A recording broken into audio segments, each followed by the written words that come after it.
So hello and welcome back to every one of you to our channel. और आज जो मैं series शुरू करने वाली हूँ वो है बेसिकली क्लास 12th के सीबीएसई की फ्लेमिंगो बुक की पोएट्रीज।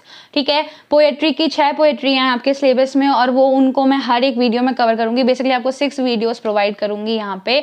और अगर आपने पोएट्री एक बार यहाँ से एंड तक देख ली तो आपको सारे डाउट क्लियर हो जाएंगे, क्योंकि होता क्या है कि हम पोएट्री समझ लेते हैं, हम पोएट्री को उसका मीनिंग समझ लेते हैं, हम थोड़ी बहुत कहानियां अपनी तरफ से लिख आते हैं, बट उनमें जो कीवर्ड्स डालने होते हैं, उनमें जो आपको पोएटिक डिवाइसेस मेंशन करने होते हैं या जिसे हम बोलते हैं फिगर ऑफ स्पीचेस, हमें पता सबको होता है बट हमें एनालाइज नहीं कर पाते कि कौन सी चीज़ कहाँ पे लग रही है। तो वो चीज़ आपको इस वीडियो में क्लियरली मिल जाएगी। आपको सारे नोट्स इसमें अवेलेबल हैं, आप स्क्रीनशॉट लेके भी रख सकते हैं, राइट। तो आपके लिए बहुत बेनिफिशियल रहेगा, एक बार इसको देखना। तो 6 जो पोएट्री है वो आपकी सॉर्ट आउट होंगी, उसके बाद स्टोरीज आप रीड कर सकते हैं और रीड करने के लिए आपको यहाँ पे स्टोरीज भी पढ़ाई जाएंगी। ठीक है, तो मेरा जो यहाँ पे सीरीज शुरू हो रही है वो हो रही है पोएट्री के।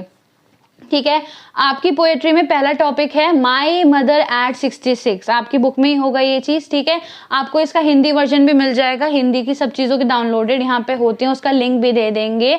लेकिन फिर भी हमें कुछ चीज़ें समझनी होती है कि यहाँ पे एक पर्टिकुलर वर्ड का क्या मतलब दिखाया जा रहा है, क्योंकि जो पोएट होता है वो मीनिंग जो लिख रहा होता है वो अपने तरफ से लिख रहा होता है, तो हमें उस चीज़ को इंटरप्रेट सही करना है। ठीक है, ये नहीं है कि हमें उसका मतलब पता है बट हम उसको कुछ भी समझ के लिखे आ रहे हैं, ऐसे कहानी नहीं पढ़नी है। हमें उसका जो पोएट बोलना चाह रहा है उसके बारे में उसको ढंग से एनालाइज करके इंटरप्रेट करके यहाँ पे लिख के आना है, राइट। तो आपके सामने यहाँ पे पोम लिखी हुई है, ठीक है, पूरी मैंने एज इट इज लिखी हुई है और उसमें कुछ कीवर्ड्स, कुछ चीज़ें मार्क करी हैं कि उनका मतलब क्या है, क्यों उनको यहाँ पे कंपैरिजन किया गया है, कैसे कॉन्ट्रास्ट दिखाया गया है, कैसे सब चीज़ें करी गई हैं, उनको हम आराम से यहाँ पे पढ़ लेंगे। तो सबसे पहले जो हमें जानना है कि ये माय मदर एट 66 जो लिखी गई है वो उसके पोएट कौन है। उनकी पोएट है कमला दास, जिनको पेन नेम, उनका एक पेन नेम था, मतलब जो होता है ना कि हम कॉमन नेम से जानते हैं, जैसे आपने पढ़ा होगा या सुना होगा कि हम लोग बादशाह को जानते हैं, है ना, पर बादशाह का एक्चुअल नेम बादशाह नहीं है, वो पेन नेम है जिससे वो फेमस है, उनका एक्चुअल नेम कुछ और है। तो ये कमला दास इनका एक्चुअल नेम है और जो इनका पेन नेम है वो है मधाविकुट्टी। उस नाम से इन्होंने अपनी मलयालम में और बहुत सारी इंग्लिश नॉवेल्स और ये सब चीज़ें, शॉर्ट स्टोरीज लिखी हैं। उनमें से आपको कोई सी एटलीस्ट 2 नॉवेल्स पता होनी चाहिए, क्योंकि अगर पोएट के बारे में आ गया तो यहाँ पे आप लिख देना अल्फाबेट ऑफ लस्ट, और उनकी एक और शॉर्ट स्टोरी पद्मावती दी हार्लोट, ये सारी स्टोरीज इनकी हैं, तो आप इनको एक बार पढ़ सकते हो। और एक एग्जांपल हमारा माय मदर एट 66 हो ही गया है, राइट। और वो केरला में मलाबार में पैदा हुई थी और 1934 में उनका जन्म हुआ था। तो ये आपके 4 पॉइंटर्स हैं। 1934 में वो पैदा हुई थी, मलाबार केरला में उनका जन्म हुआ था, उनका नाम कमला दास है और उनको हम पेन नेम ये जो है वो मधाविकुट्टी से के नाम से यहाँ पे जानते हैं। और वो बहुत, मतलब जो वो फेमस थी अपनी ग्राउंडनेस के लिए, अपनी ओरिजिनलिटी के लिए और अपनी वर्सेटैलिटी के लिए। मतलब वो ग्राउंडेड, अपनी कहानियों को बहुत सिंपल रखती थी, बहुत रिलेटेबल रखती थी और उसमें वर्सेटैलिटी दिखाती थी, इसलिए वो बहुत ज़्यादा ही फेमस पोएट थी।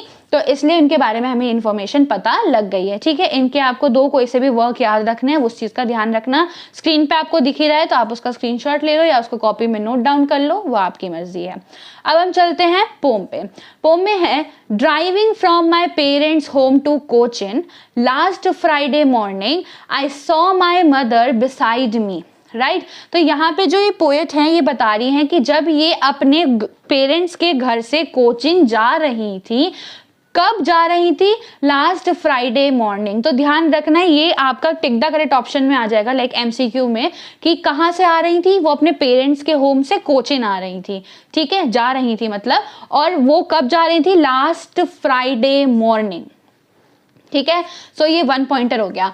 आई सॉ माई मदर बिसाइड मी, तो उनकी जो मॉम थी वो उनके बराबर में कार में बैठी हुई थी, तो वो उनके साथ यहाँ पे जा रही थी।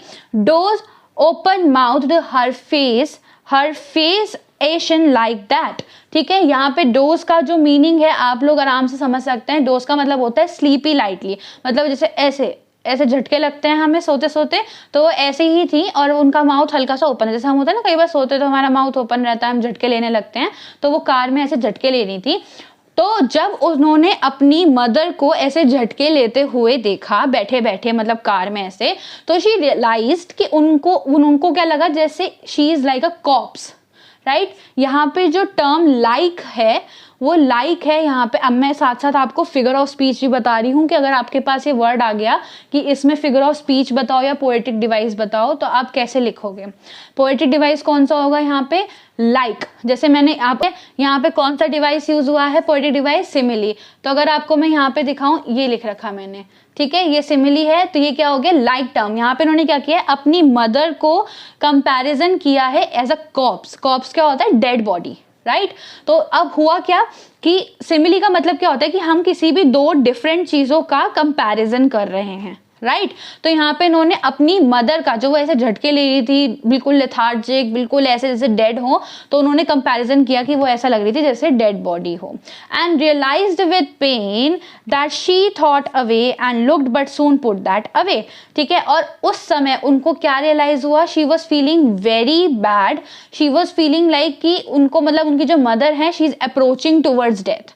मतलब उनको ना ये रियलाइज हो रहा था कि अब उनकी माता जी की एज जो है वो बढ़ चुकी है और वो अब डेथ की तरफ जा रही हैं। मतलब अब उनकी उम्र काफी हो चुकी है और ऐसा कभी भी हो सकता है कि वो अपनी मदर को ना देख पाए, नॉट मदर्स, मदर को ना देख पाए। तो यहाँ पे उस चीज की जो भावना बनती है, होता है ना, जब हम कई बार सोचते हैं कि अगर हमारे जीवन में हमारी मम्मी नहीं रही तो क्या होगा, राइट। तो वो थॉट उनके दिमाग में आया और उस थॉट को सोचते हुए उनको बड़ा ही अजीब फील हो रहा था, like she is feeling very very very bad, like जिसे हम बोलते हैं ना हेल्पलेस फील करना, वो चीज, ठीक है।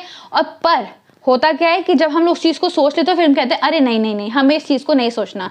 That she thought away and looked but soon put that away. तो उन्होंने उस चीज को नजरअंदाज किया, अरे नहीं नहीं, मुझे ऐसा सोचना ही नहीं है, ठीक है। तो यहाँ पे मैंने कुछ चीजों को देखो अंडरलाइन किया हुआ है, जैसे यहाँ लिखा है मैंने कॉप्स का मतलब क्या है, और जो ये लाइन है एंड रियलाइज्ड विद पेन, उसका मीनिंग क्या है अगर आपको इंटरप्रेट करने के लिए आ जाए, she felt that her mother is approaching towards death. उसको रियलाइज होने लगा था कि उसकी मम्मी की डेथ हो सकती है या उनकी एज हो रही है, राइट।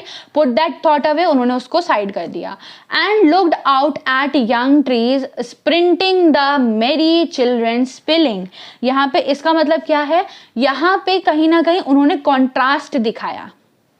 कॉन्ट्रास्ट क्या दिखाया कि उनकी मम्मी की एज तो ओल्ड हो रही है ना, she is getting old, but उन्होंने अब किसको देखा कि इस चीज को नजरअंदाज करना है कि मेरी मम्मी बुढ़ापे की तरफ जा रही है। उन्होंने उसकी तरफ ओल्ड एज को कॉन्ट्रास्ट किया, बिल्कुल उसके अपोजिट, जो यंग ट्रीज हैं, जो यंग चिल्ड्रन हैं, जो अभी अपनी न्यू लाइफ शुरू करेंगे, न्यू ग्रोथ करेंगे, तो उन्होंने वहां से ध्यान हटा के अपना ध्यान कहाँ लगाया, उन न्यू यंग ट्रीज की तरफ, उन न्यू चिल्ड्रन की तरफ, जो यंग हैं, यूथ हैं, उन सब चीजों की तरफ ध्यान लगाया। तो यहाँ उन्होंने कॉन्ट्रास्ट दिखाया है ऑफ एजेस, ठीक है, कि ओल्ड का यंग लोगों से कंपैरिजन।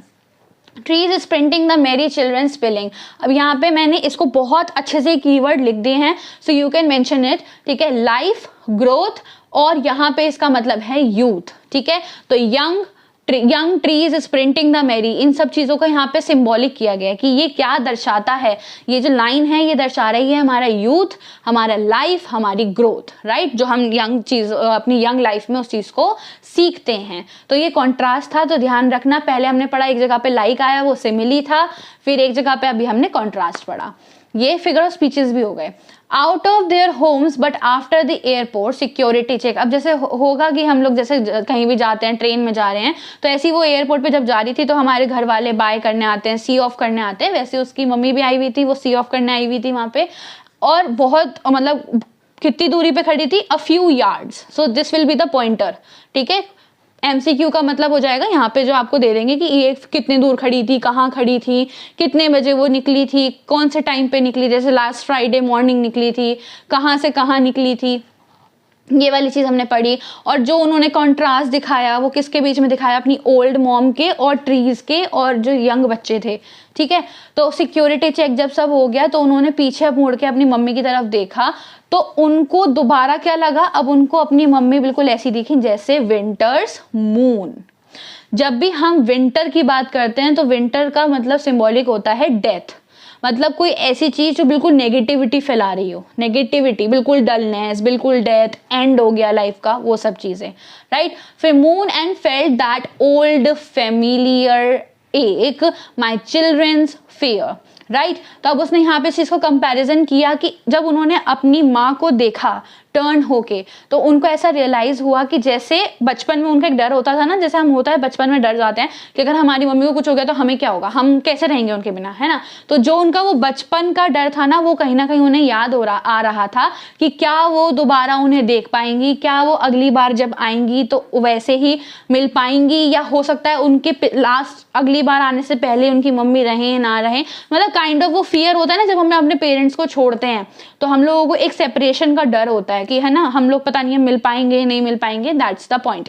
तो वो चीज उनको यहाँ पे रियलाइज हुई।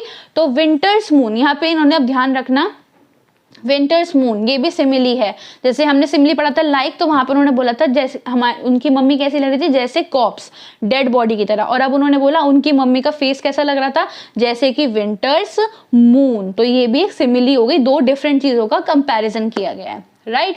दैट ओल्ड फेमिलियर, एक उनको अपने बचपन का वही चीज ध्यान आ गई, डर याद आ गया। But all I said was see you soon Amma, ठीक है। तो उन्होंने बहुत मतलब अपने मन को कठोर बनाकर अपनी मम्मी को वो चीज नहीं दिखाई, और उन्होंने क्या बोला कि I will see you soon mamma, not mamma, amma, ठीक है। सो जो अम्मा है यहाँ पे वर्ड, वो एज ए अपोस्ट्रॉफी यूज हुआ है, एज एन अपोस्ट्रॉफी यूज हुआ है। दोबारा बोल रही हूँ, अपोस्ट्रॉफी लिखा हुआ है मैंने वहां पे। उसका मतलब क्या है कि जैसे हम लोग अपनी स्टोरी बता रहे होते हैं, पोएम बता रहे होते हैं, तो जो हमारी ऑडियंस है वो बिल्कुल डल बैठी होती है ना, क्योंकि हम अपनी बात बता रहे हैं। तो उस ऑडियंस को अवेक करने के लिए जो पोएट होते हैं या ऑथर्स होते हैं, ये कुछ वर्ड जैसे डालते हैं जो अट्रैक्ट करे ऑडियंस को टू हियर। ऑल्दो हमें पता है उसकी अम्मा वहां पे रिप्लाई नहीं करने की पोएम में, है ना, पोम में उसकी अम्मा रिप्लाई नहीं करने की, बट वो ऑडियंस को दिखाने के लिए उन्होंने एक ऐसा वर्ड डाला so that it grabs the attention ले ले ऑडियंस की, राइट। तो ये भी एक हमारा यहाँ पे पोएटिक डिवाइस हो जाएगा।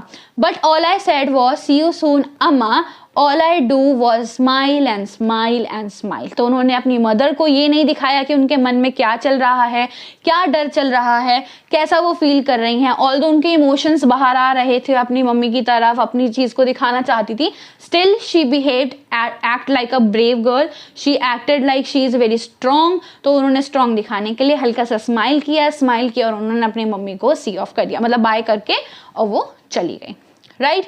So this was all the sum up of my mother eight 66। तो मतलब कहीं ना कहीं इनको ये डर था। अब जरा हम आते हैं कि अगर आपसे क्वेश्चन आंसर्स पूछे जाएं, कुछ चीजें जो बनेंगी, मैंने आपको वैसे 1 पॉइंटर्स बता दिए कहाँ कहाँ क्वेश्चन बन सकता है। एक तो वर्ड मीनिंग आपको यहाँ दिख रहे होंगे, वो आपकी बुक्स में भी होंगे, आप एक बार उनको जस्ट रटना मत, रीड कर लेना, क्योंकि एमसीक्यू का ऑप्शन होगा तो आप बहुत आराम से टिक लगा देंगे। अब आते हैं थोड़ा सा पोएटिक डिवाइसेस पे। देखो पोएटिक डिवाइसेस में सबसे पहले है मेरा, इधर की साइड देखना, पर्सोनिफिकेशन, राइट। पर्सोनिफिकेशन का मतलब होता है कि हम कोई नॉन लिविंग चीज को लिविंग चीज से कंपैरिजन कर रहे हैं, ठीक है। तो यहाँ पे क्या हुआ, जो ट्रीज है, जो वर्ड ट्री है, उसको यहाँ पे पर्सोनिफाई किया गया है। She imagines the trees to be figures that are running alongside the car. हाँ अब एक बार बताओ, क्या ट्रीज चलते हैं? नहीं चलते हैं, बट उन्होंने वहां पे जो अपनी पोम है उसमें उन्होंने बोला कि ट्रीज ऐसे लग रहे थे जैसे वो एनर्जेटिकली मेरी कार की साइड में भागते हुए आ रहे हों। तो क्या हो गया, मैंने एक नॉन लिविंग चीज में लिविंग वाली हैबिट को एक्सप्लेन कर दिया। So this is known as personification. तो आपको यहाँ पे कैसे लिखना होगा, मान लो अगर आपसे पूछे पर्सोनिफिकेशन कहाँ लग रहा है, ठीक है, या आपको ये लाइन दे दे ट्रीज वाली और बोले इसमें बताओ क्या पोएटिक डिवाइस है, तो आप क्या बोलोगे, ट्रीज। इस ट्रीज से ये दिखाया गया है कि उन्होंने उस ट्रीज को बोला कि वो भाग भाग के एनर्जेटिकली उनके साइड चल रहे हैं, तो वो जबकि नॉन लिविंग थिंग है वो भाग नहीं सकती, बट उन्होंने उस चीज को पर्सोनिफाई किया है, पहला चीज, ठीक है। फिर है राइम स्कीम। इस पोम में कोई राइम स्कीम नहीं है, जैसे हम लोग राइमिंग पढ़ते थे ना, twinkle twinkle little star, how I wonder what you are, कुछ राइमिंग नहीं है यहाँ पे। तो it is a blank verse.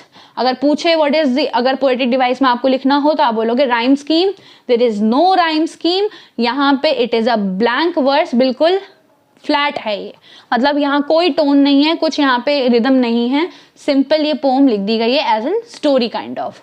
फिर है सिमिली।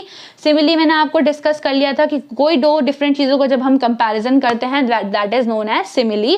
और सिमिली में यहाँ पे दो टर्म यूज हो गए हैं हमारा, एक लाइक हुआ था यूज कहाँ पे, जब उन्होंने अपनी मदर को कॉप्स से कंपैरिजन किया था, मतलब डेड बॉडी से, और एज जब उन्होंने अपनी ही मदर को as a winter moon comparison किया था। क्लियर है? क्योंकि अगर मैं अपनी मम्मी को मून से कंपैरिजन करूं तो बिल्कुल दोनों डिफरेंट चीजें हैं, बट मैंने एज लगा दिया, मैंने लाइक लगा दिया, तो वो क्या हो गया, सिमिली हो गई, राइट। फिर मेरे पास है metaphor. Metaphor is also like कि कोई चीज के बिल्कुल डिफरेंट मीनिंग्स हैं बट हम उनके बीच में कुछ रिलेशन बनाने की कोशिश कर रहे हैं। जैसे यहाँ है trees sprinting the merry children spilling out of their homes, तो ये कॉन्ट्रास्ट दिखाया गया है to her mother's dull eye ageing and approaching and.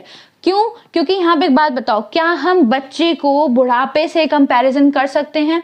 नहीं कर सकते। They are totally the different age periods, different age groups हैं। तो हम लोग यहाँ पे क्या कर रहे हैं, डिफरेंट चीजों को, मतलब डिफरेंट एस्पेक्ट को, जिनको हम एक साथ कभी एक लेवल पे ला ही नहीं सकते, उनका कंपैरिजन कर रहे हैं, right. So that is metaphor. और यहाँ पे उन्होंने क्या किया है, अपनी मम्मी की जो डलनेस थी, जो एजिंग थी, उसको एकदम से कॉन्ट्रास्ट किया है नए बच्चों से, नए पौधों से, जो एक ऊर्जा लाते हैं, एक नई ग्रोथ की होप लाते हैं, तो उससे वहां पर उन्होंने कॉन्ट्रास्ट किया है। लास्ट है रिपीटेशन। रिपीटेशन इज बेसिकली, आपका जरूरी नहीं है आपको ये वाला लिखना है, बट फिर भी आप पढ़ सकते हो। लास्ट लाइन मैंने बोला था कॉन्ट्रास्ट ही है। कॉन्ट्रास्ट क्यों है, या हम बोल सकते हैं रिपीटेशन क्यों है, क्योंकि यहाँ पे कहीं ना कहीं जो हमारी पोएट है वो अपनी भावनाओं को, वो अपनी फीलिंग्स को अंदर दबाने की कोशिश कर रही है।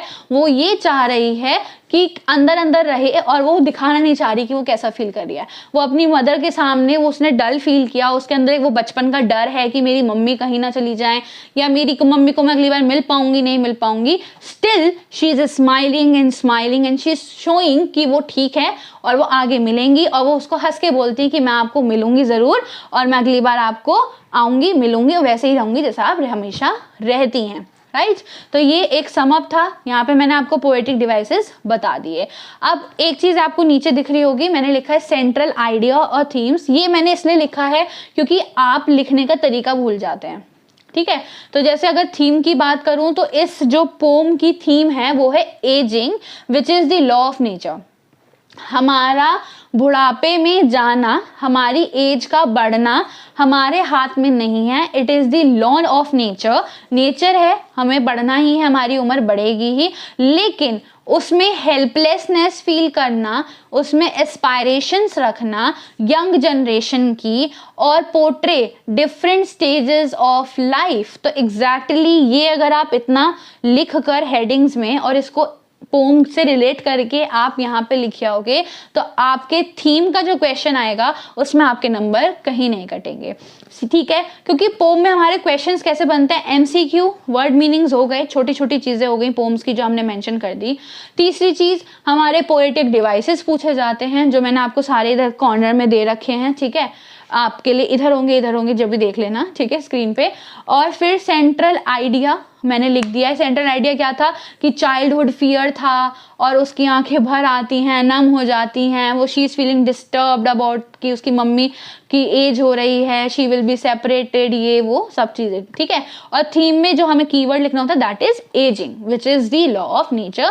This is the heading. उसके बाद आप ये जो मैंने 2 पॉइंट लिखे हैं इनको हेडिंग में डालोगे और फिर इनको उस पोम से रिलेट करके एक्सप्लेन कर दोगे अपने वर्ड्स में, राइट।